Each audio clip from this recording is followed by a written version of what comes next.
What's happening? Here is a video guide for how to gain the achievement Hole in One on Plants v Zombies Garden Warfare. This achievement was added with the latest DLC. I say latest, I've only just picked the game back up after maxing out before. I think it came out a couple of weeks ago, the one with all the gnome mode achievements.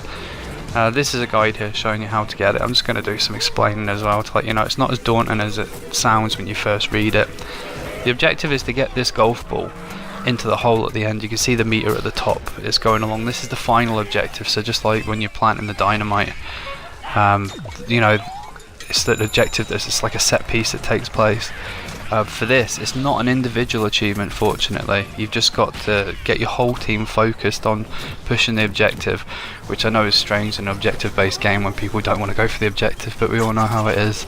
And then the whole team gets the achievement. The hardest part I found about this achievement is actually managing to get this map, Cactus Canyon, to come up into the rotation. Now I'm not sure how the rotation works, but I was trying last night and I just couldn't seem to get this map. And I find Gardens and Graveyards, it's a lot more fun than TDM, but it's quite tedious when you're on a rubbish team.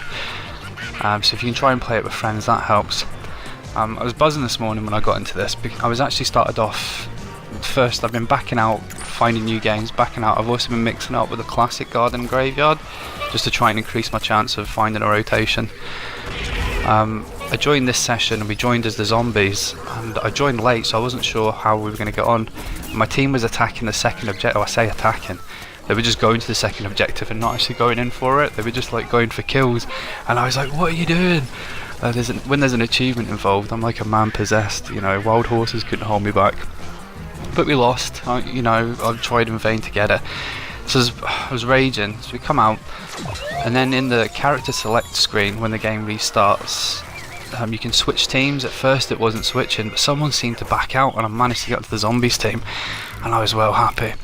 Props to this guy Panzerfaust here, who's actually reviving me. That helps a lot.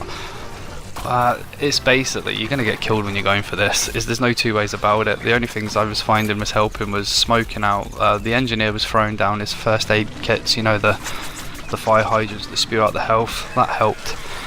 I don't really know what other advice to give. I hate that plant, I really do. It's like an insta-kill every time it comes for me. Such a fun game. I think that's why sometimes I enjoy playing the classic Gardens and Graveyard, because you don't need to deal with character-specific overpowered weapons. I find like the plants have got perks, and it's quite well balanced, but for some game modes, say for instance like the gnome warfare, the plant's got the upper hand because the sunflower can just run around healing the guy carrying the bomb. And here we are, this is the final push here into the map. There's a finish line up there and I'm going for it. Come on, come on, come on, come on! And I got killed, but it's still rolling, it's still going, it's still rolling. Boom, there it is, over the finish line, and the cactus falls into the hole, destroying it. And the achievement should pop during this cutscene here, as it did for me. Another one bites the dust. Cheers guys.